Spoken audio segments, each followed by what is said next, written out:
Now, the lifeboats are attempting to launch, and they're failing with at least some of them. And that's because not only is the water coming up, but the davits and the equipment are frozen.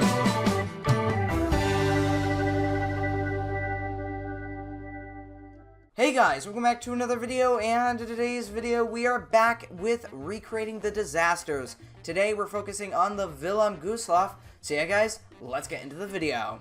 Alright, so here we have the Wilhelm Gustloff, and if you don't know what the Wilhelm Gustloff is, I'm going to hand it over to Jlkillen to talk about it.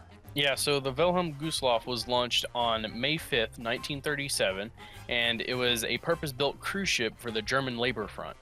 From 1939 to 1940, the Wilhelm Gustloff served as a hospital ship, officially designated as the Lazarettschiff D. At the end of 1940, in November, medical equipment was removed and she was repainted to the standard naval gray color. Because of the blockade of the German coastline by the Allied powers, she was used as a barrack ship instead for 1,000 U-boat trainees in the port of Gdynia, which was occupied by Germany and was renamed to Gutenhafen. The ship sat in port for over 4 years. During Operation Hannibal, which was the naval evacuation for German troops and civilians from the regions of Poland and the Baltic states as Soviet troops advanced, the Wilhelm Gustloff was put back into service to help transport these civilians and military personnel. So yeah, that brings us up to where we are now, and we'll be leaving in a couple minutes, but before we do, I have to talk about the ship getting a revamp. Now, if you haven't already seen the revamp for the Wilhelm Gustloff, it is amazing. It's got almost full interior for the superstructure, and I'll put up a couple photos so you can actually see what the interior looks like. These are some photos I got before I started recording, but yeah, this is amazing stuff. I was not anticipating this at all when I heard that it actually got a revamp, and yeah, I totally recommend you check this out. There's a lot of spaces to explore, but we're about to leave, so yeah, and I already know that Jlkillen is in a submarine waiting to torpedo us, because that's what happened to the Wilhelm Gustloff, but I'll let Jlkillen explain in a little bit. First, we're going to go ahead and leave, and then, yeah, we'll see what happens next. Yeah, so the Wilhelm Gustloff actually departed from Gutenhafen on January 30th in 1945, carrying more than 10,000 people. The ship was actually controlled by 4 captains who ended up disagreeing with each other about the best course of action for protection against submarines, in which they argued between following a course closer to the shore for a lower risk of Soviet submarines in the area but a higher risk of naval mines, or to follow a path in deeper waters that was known to have been cleared of mines but with a higher risk of being detected by Soviet submarines, and it was decided that they would follow the path in deeper waters. So yeah, we're basically going to recreate that path. Now, since we don't actually have this specific land in the game, we're just going to be going from Southampton to Cherbourg, and we'll just pretend that that is the types of waters the ship was going through. Now, we are going to now turn our lights off because we want to stay sort of stealthy in these waters. We know that there are submarines around, we know that there could be enemy ships around, so we want to keep a low profile. Now, that will change in a little bit, but for now, we're going to sail through the waters. We're going to hope to not hit any mines, which is basically what the Wilhelm Gustloff was actually trying to avoid, as Jlkillen just said. So we're choosing the deeper water, and maybe that will save us from the mines, but it definitely will not save us from the submarines, as we will find out later.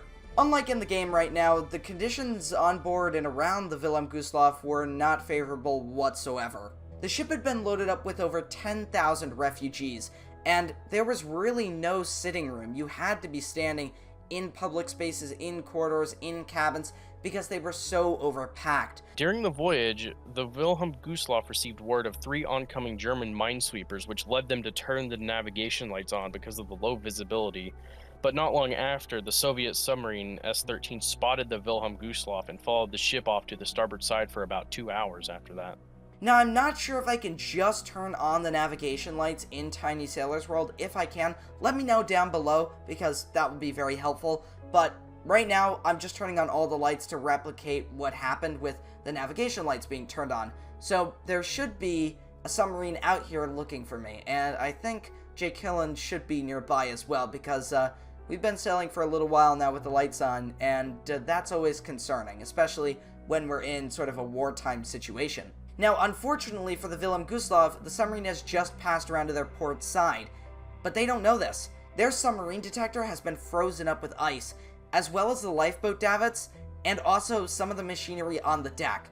So it's really not going to be good for the ship in the next few minutes. So Jlkillen, do you want to explain what's about to happen? So yeah, after the submarine surfaced and sailed around the ship's stern, they loaded 4 torpedoes. 3 torpedoes were launched successfully, but the 4th one was jammed in the firing tube.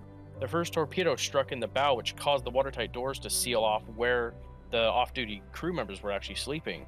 And the second one struck near the drained swimming pool that was designated for the Women's Naval Auxiliary, which ended up dislodging pool tiles at a fast velocity that caused extensive casualties.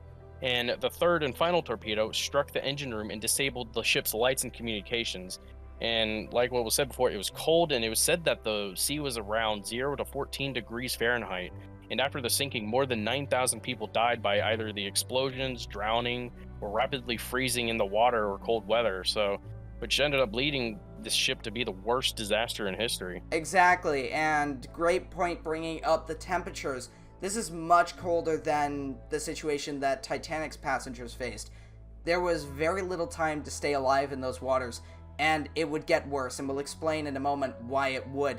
But first, we're about to experience the torpedo attack, or the submarine attack, that's about to happen, and it's very fitting because a blizzard has just spawned in. So, Jlkillen, whenever you're ready, the ship is moving at slow speed now, so if you're ready to replicate it, I'm ready. We won't actually be taking damage for this because we're just going to be simulating the torpedoes hitting the ship. So there's the first one. We should be seeing the second one very soon. There it is, and boom, and one more to go. And there is the last one. Alright, so we are now beginning to sink. Well, we're going to see the torpedoes hit again because Sync by Simulation also recreates the torpedo explosions, but we wanted to do it with our real submarine because that's more realistic, so we'll wait for these to go by and then the sinking should start. Now with these torpedo collisions, there is a massive amount of water entering the ship. It's not like the Titanic, where it was a small seam opening up, water slowly pouring in, and almost controllable. This was a very uncontrollable sinking. There was a lot of water making its way through the hallways and interior spaces of the ship. And again, you have to bring up the fact that there were hundreds, thousands of people crammed into these cabins and hallways and open spaces. And once they tried to run out all at once, it was a stampede. There were scenes of horror in hallways where people were trying to escape and people were trampled to death because they couldn't get up the stairs all at once. They started falling over each other. It was just a huge mess, and as you can see, the ship is already rolled over. This is a really bad situation already. The ship is severely unstable. It's taking on, again, huge amounts of water, and already that promenade is flooded. So you can imagine that promenade leads into so many interior spaces in the ship, and that's just going to take the ship down even further. Now the lifeboats are attempting to launch, and they're failing with at least some of them. And that's because not only is the water coming up, but the davits and the equipment are frozen.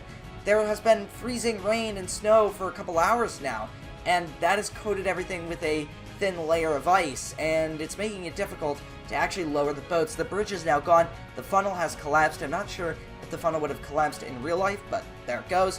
And the ship is going down. Now, not to mention, the decks are probably incredibly slippery with this thin coat of ice, and people are sliding down the decks. It is a very, very bad situation, and she is about to hit bottom. Now, there she goes. She has just struck bottom.